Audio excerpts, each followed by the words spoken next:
Hi friends, welcome to another episode of A This and That. My name is Addis, that's one of my names. Thank you so much for tuning in. So excited about this episode. This is actually like a double take because we already recorded the episode and then let's just charge it to technical issues. We have to repeat, but it's okay. Life has given us a second chance. So I have a guest today, very special guest. I'm going to let the guest introduce themselves and then we can get into the episode. Hi, my name is Eshiwani. I grew up in Majengo, Pumwani, Kenya. I currently live in Harlem and I'm excited to share my wisdom in this session. Right. So, Eshiwani, first of all, what does luck mean to you? The definition of luck I would go by it's the outcome of an event that it's driven by pure chance rather than our own individual or someone's individual capabilities. So that's how I would describe luck. But also I've seen based on your previous episode on how you're describing luck, I'll say also luck will be a point where opportunity meets preparation. So yeah, so there's also that definition of luck. So it sounds like you're saying there's that aspect of the by chance, but you can also prepare for the chance to meet you and then you have a positive outcome. Yeah, I think going case by case, luck will be there. There's a portion of luck which is just probability, and then there's that portion of luck which is created by how much you can prepare and how much resources you have to prepare. Right. And also the options you have. So when you think about in your life or maybe in the world, people we know, who would you say is probably the most lucky person you know? Myself. Yourself? I'm lucky. You consider yourself lucky? I consider myself lucky. Tell me more about that. There are things, there's a portion of my life where luck came in, and then after that, it's been, I've had enough resources available to me for things to work out the way I envisioned, but there's a part of my life, especially during my early childhood, I think during those days, a lot of things happened because of luck.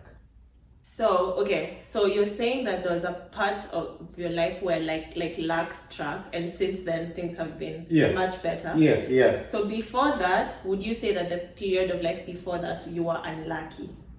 I will say I was, I wouldn't say I was, that's a good one. I think I wouldn't say unlucky per se, but things weren't working out as planned. I just didn't have the opportunity. Do you mind sharing in your context what that means? You don't have to, but do you mind kind of giving? I can explain. So for example, I grew up in a financially disadvantaged home. So there are so many challenges that comes with that. And I think before that, I had education, but I used to struggle a lot just having some of the basic needs that required for me to go to school. But I think after I finished my KCPE and I was able to... And this is the national exam after primary school. Yeah, after I finished my primary school examination and I was able to join and become part of the Wings to Fly and join the equity community. I feel after that there were so many resources that were available to me. And after that it's been, I wouldn't say easy, but I had a bigger community or a big number of people who I could rely on things that I didn't know. And I think that has shaped a lot of decisions I've taken before then, after that point. So, yeah. So that brings up a question I've had, how you see luck shaping someone's life outcome in general. Because it sounds like that one event of you doing the KCP exams, and I'm assuming you did well because Wings to Fly is a program by Equity Bank that does sponsor kids to do high school, and then after that they can join the pre-university program. So it sounds like that one event. Things changed because when you talk about luck and in this context of privilege comes in a way that it gives you options, it gives you awareness.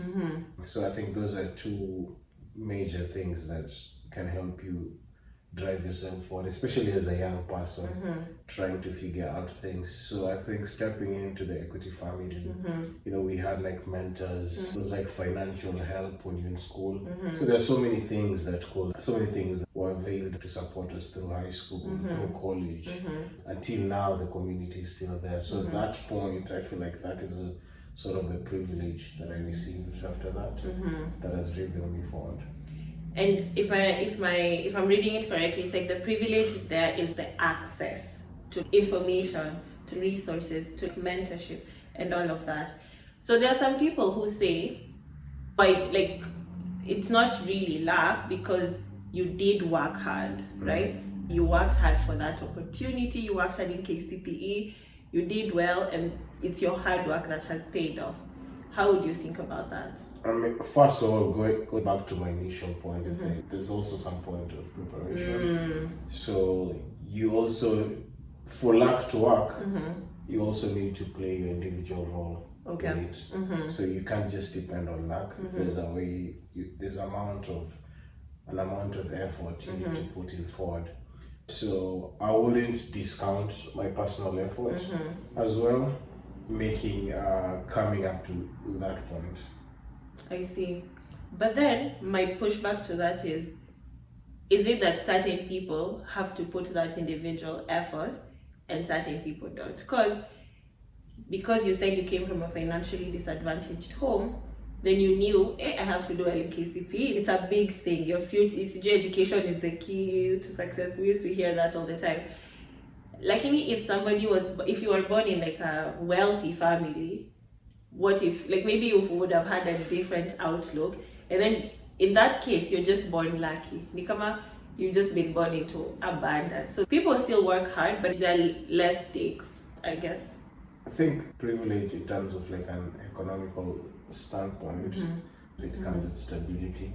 Yes. Because you cannot pursue your goals if there are certain basic needs that you lack, or there are certain things that are supposed to just make your life comfortable, because you need a decent amount of comfort for you to be able to pursue your goals.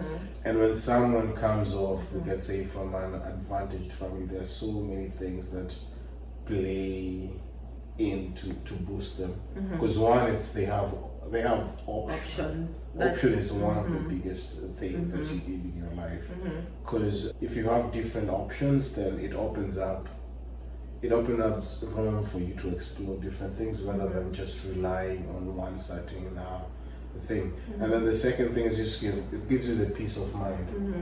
If you're in a certain position where everyone is looking up on you, or when you're Messi, the team, it becomes hard, because there's also that burden of your family, that burden of not knowing. Like, you have to cover up other roles. For example, someone who goes to school without knowing where they eat, they're not comfortable enough for them to be able to follow or go through with the preparation that they need. It just doesn't allow them. Yeah. So I think privilege plays a really, really big role in outcomes of life. Just to pull a bit more what you're saying, it's also like some people don't even have that luxury to prepare to meet the lack opportunity, because Mara, they have to work 3 jobs, Mara, they have to go do what. And so maybe the next question to that is this luck thing then unfair just from the onset? Because I don't want to sound pessimistic, but it's almost like for some people the odds are just stacked up against them, that they can't even prepare for the opportunity, right? What do you think? One thing I believe, life will always be unfair to a good amount of people. I feel like life will always just be unfair, because at the end of the day, I don't think everyone gets everything that they want in life. Right. So even if you're that privileged, there are some things that could be lacking and could be pushing you back. So one thing is just like, life will never be fair. Right. And if you ever sit down and just think life will be fair to you, life will never be fair to you. Life is unfair. That's how it is. But there are some people who I think are economically disadvantaged growing up, and they never really get to understand the exposure or the limits of life. Because if you grow up in a poor neighborhood, most of the time it's your mindset or your mind or how you think, it's usually limited from where you grew up, the environment you grew up. So you don't have the exposure, which I think the exposure is usually a really big exposure plays a really big role in the growth of someone. Right. Because you really need to understand different people's story, different people's perspective, how different people achieved different things. Because we are all blessed or we are all cast differently. And there's always a lesson. No, it's cast. There's always a lesson to learn from someone else. But I think if you don't have that access to different stories, to different people, it limits your thinking, and now that also disadvantages anyone. Yeah, like for example, we were both in the Equity Pre-University program, Equity Leaders program. And I think I've heard from a lot of my peers that just being in that program, you get exposure to the fact that, wow, we can apply to schools in the US, and there's all these different schools we can go to, and we can write these essays. And it's almost like before going to ELP, people are not thinking like this is a possibility. Maybe they were shooting for UON or JQuat, which are good schools, by the way, but then it exposes your mind to think bigger. Like you can go to New York and whatever. So I want to pose a question to you, because it sounds like joining the Wings to Fly program sort of set the ball rolling in terms of this event. Do you think that if you hadn't joined the ELP program, or Wings to Fly first of all, that your life would have turned out differently? I would have ended up here, but I think the journey would have been more tougher than it was. Okay. It would have been definitely a struggle, because if you look back at my story, I was lucky enough to get the MasterCard Foundation during my college studies, so it was a full tuition coverage. Which in the US is a big so deal. It was 100% accommodation, books, and monthly stipend. So that was sufficient for me in college. And I had the same scholarship for my high school. With Wings to Fly, they did the same thing MasterCard did. So in both occurrences, you see, I had like financial support, which for me, that was the biggest thing that was lacking growing up. I think that was financial was the biggest thing. Right. But now when I had that, I think everything now is just dependent on me. And to your point, it sort of freed you from having to worry about that. So now you can focus on the preparedness for opportunities. Being in such a position, it allows you to plan. Because in high school, I knew if I got a certain grade, I would join the bank after KC, after my high school examination. Right. And also in college, I also knew with certain amount of effort, with certain amount of skills, I could get a certain job, which I ended up getting. So being part of that group, it helped me with that planning and preparation. I could able to like visualize myself where I could be if I'm able to put this and this together. So I think that's the big privilege that came in with the equity. But it sounds like you still have that belief that I would have still made it because I'm a lucky person. So I think we can make it. I still believe I could have made it. Right. Yeah. That's good. That's good. It's just that now it was a smoother ride. Yeah, it was. I feel it wasn't smooth, but it was smooth. Let's just go with it. I don't want to think how it could be. No, speaking of that, so now you get an opportunity. You join Equity Bank, Wings to Fly program. You finish high school. You do well, because that's an important piece, right? Because I think they were taking people who scored A's and A minuses from the Wings to Fly. So you also need to do your part. To your point. Yeah. You joined Michigan State University in the US, and then now you come here. So let's talk a bit about privilege. You and I sitting at a point of privilege. If we make the right decisions moving forward, we're likely to have a success. I think that's not true for everyone, right? So I'm thinking about the fact that privilege sort of cushions us, and now that you've already crossed that threshold of privilege. It's like now if you work hard, you can succeed, but you need the privilege already. Because, and I want to take this back home. Think of the people back home, and for you in your context, you've already said you grew up in Majengo. I'm sure there are people that you grew up with that maybe you left back home and maybe they are not in the same position that you're in right now. How do you think about yourself in relation to that? I always believe that anyone, or most of my friends from Majengo, if they had the equal amount of opportunity and the equal amount of support that I've had, they could be at the same place that I am, or even better. For me, I usually blame the government. You know, Equity came and gave us scholarships, but I don't think, yes, Equity did that, but I don't think it's Equity's job to make sure all students have. Because that's a private entity. Yeah, all students have access to education. Like everyone just has access to a decent living, in a way that people can at least afford rent, people can afford food, and people can afford healthcare. People can be able, like a life that offers opportunity. So I look back and I always think that there's so much in Kenya about our leadership that has sacrificed a lot of dreams and a lot of ambitions.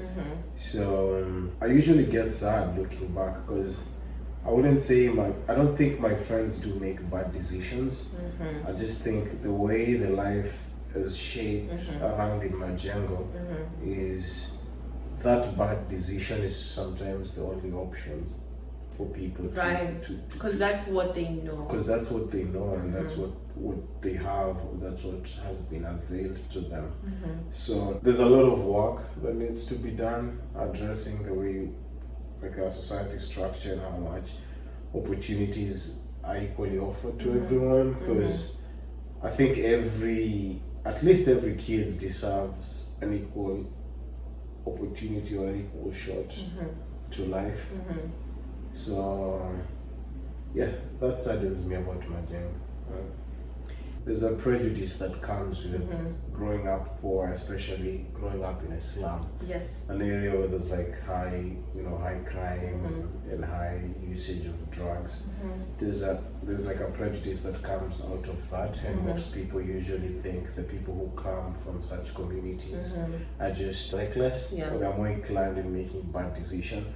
But people don't really understand how our society molds a person, because we're just a product of our society. Because if I grew up somewhere, I'll just turn out the same as everyone from that place. If I grew up in a different neighborhood, it would have been the same case. But I think if you grew up in a place like Eastlands, there's usually just that prejudice, msi atakuangalia, and then they're just quick to tell, hey, huyu anaweza kuimbia.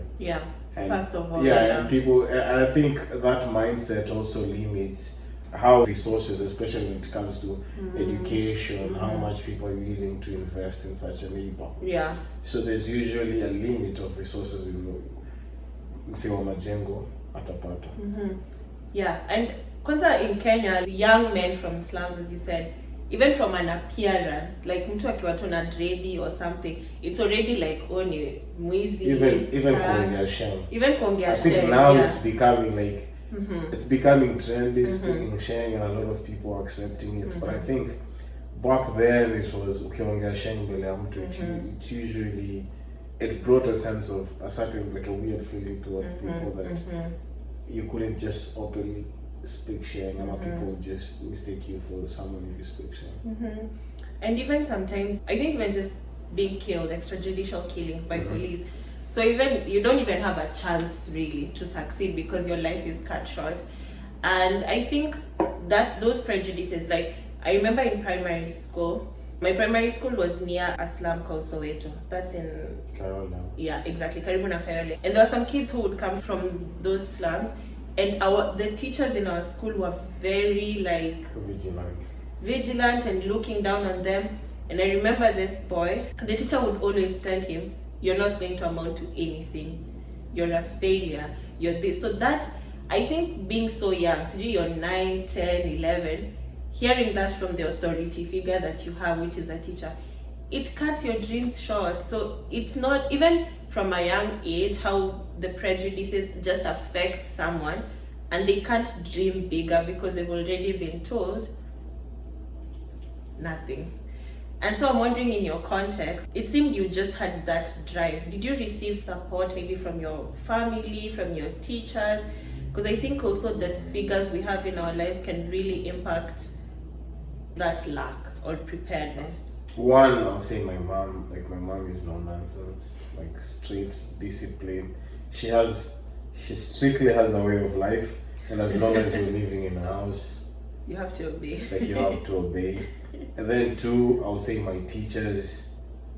I think I had strict and ruthless teachers who never allowed me to fumble. And even if I fumbled, they were usually very quick to make sure that I correct the mistake. And I think they were also they were patient to see me grow, because I made a lot of mistakes. And also, I think before me finishing my primary education, I wasn't aware of my academic capabilities.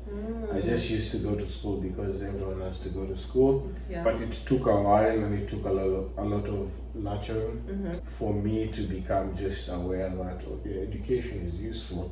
I can use this. Because if you told me I wanted to play ball, footballer, so I had two chances to get, outside the whole ball and academics. Ball I wasn't really that good at, but at least my teachers really used to push me in my primary school. They pushed me a lot, and then now when I finished my primary school examination and then I got admitted, I got a scholarship, and I was like, wow, now I felt like things had leveled up. Especially coming from Majengo and going to Maseno. Maseno is such a heritage school, and who, the son of who and who goes to Maseno. So if you go to such a school and everything now is leveled up, it also gives you motivation to push forward, because now we're equally at the same spot. We're all going to the same classes, doing the same thing. So I think that was the triggering point where I came to now believing in myself. So being in such an environment where things are leveled up and we all have like an equal opportunity. Now society kwa tu ni mimi nijitume. Na mimi ukinipatia jembe ninalima. Unalima, so utadu.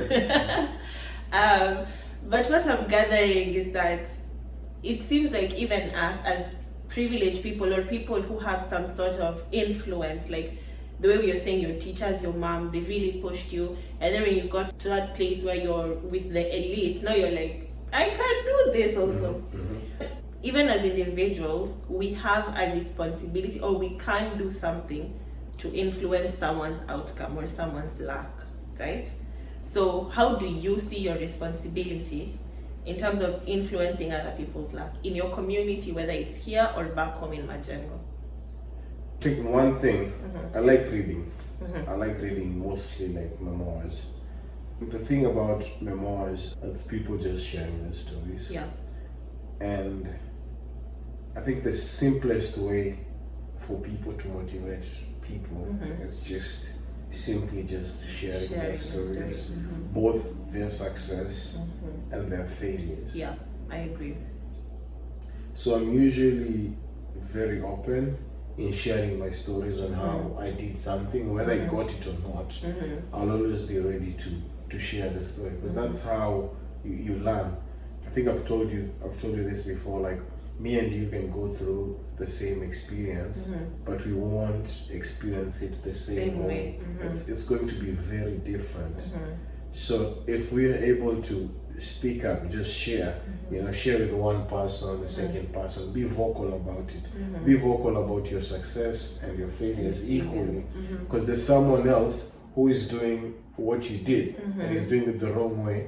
And if they're not able to pick the mistake on how someone else did it wrong, they wouldn't be able to cut it. Exactly. So I think for me it's usually been telling my stories, how my life is changing, or what I'm doing new, and how I have gotten to this point, because I believe that's the story, to help someone else to see how much they can be able to use the same path to get where they're going. So that's one thing.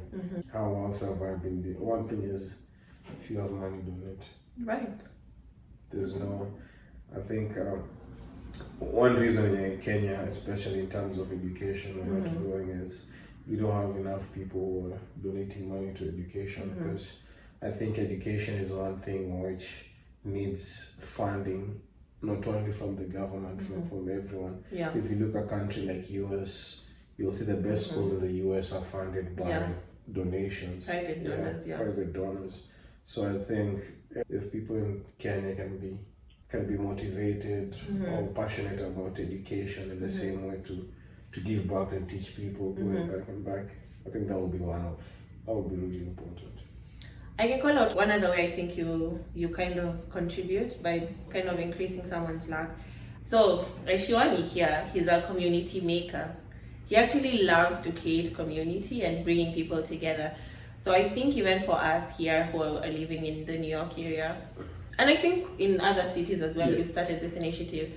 There's an initiative called Tusker and Chill, and I'm wearing Tusker earrings today, by the way. Represent brand. Not represent, but there's an initiative called Tusker and Chill, which is basically where Kenyans living in the diaspora, so there's like New York, San Francisco, Miami soon, I think, Boston, even London, there was one. Sometimes even in Kenya, well, I guess that's not in the diaspora. But you just come together on an evening, just chill, talk to people, meet new people. And I will say, in some of those events, I've met people who are like, I've just gotten here, I don't know what's going on, and we've had a conversation, and I'm telling them, if you need this, do this, if you need, and they're like, thank you so much. In that small interaction, like, you've changed someone's life, because, I don't know, now they know. Knowledge is power, as you said. If you know, then you can do better, or you can make a better decision. So I think I really appreciate the effort that you do in terms of bringing people together like that and creating that community. Yeah, we've been growing. People are meeting. We're even fostering like now relationships. People meet there. Hey! It's growing. It's huge, We're gonna have a Tusker and Chill wedding. It's been one of those things where when I started doing it, I couldn't picture how people would be, the reception. But now it's growing. It's becoming even big now that I also need help to do some things. But it's been good to see how Kenyans are embracing other Kenyans and always ready to also volunteer and show up every single month, especially in New York. So it's been growing a lot, and we hope to create a bigger Kenyan community, not only in New York but also other cities, so that people can have, as long as you have just knowing that Kenyan somewhere, I think it gives you a peace of mind when you're not in a foreign land. Yeah, exactly. And that's a way for us to use our luck. Now you've lived in New York for a while, you know the landscape, you know how things work. It's just a way to also sort of help other people figure it out, meet their love partners. Who knows? We're about to have a wedding. But I wanted to also ask, maybe as we're winding down, as Kenyans living in the diaspora right now, and we are so lucky and privileged, honestly. And as you said, right now you don't really have a lot of worries, especially financially, which was maybe the biggest hurdle in the earlier time of your life. How do you envision our responsibility in terms of using this luck to help people back home? Where, as you've correctly pointed out, it's almost like the government has, I don't even know, abandoned. I don't know if I can say that, but kind of. Like right now, there's so many floods in Kenya.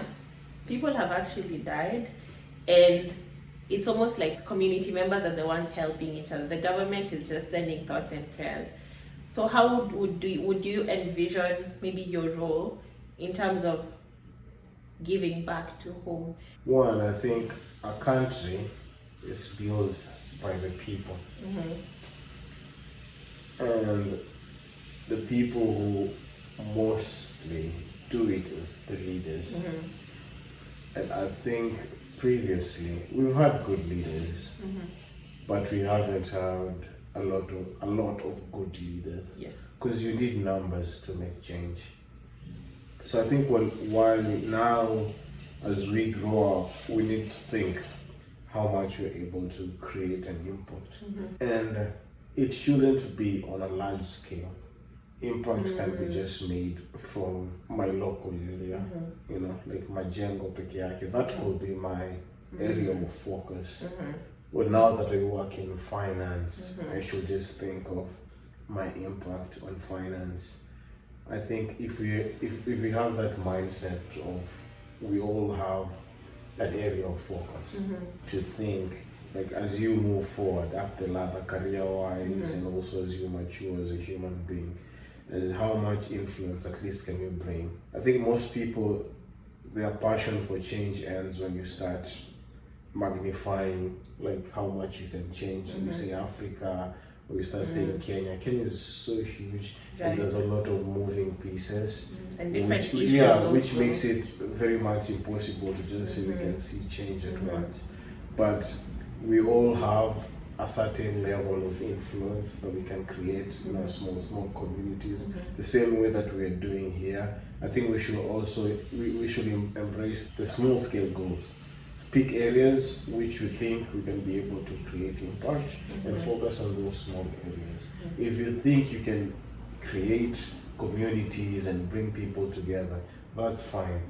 When we start bringing people together, in between we'll find someone who's more vocal, who can be our speaker. And then from there we can move forward. There's so much things we can just do when we start as a small scale. And from there, I think everything can move forward, because you need to inspire one or two people to create change. You don't have to inspire everyone. You just have to inspire one person who can be able to continue and putting the word and sharing the word.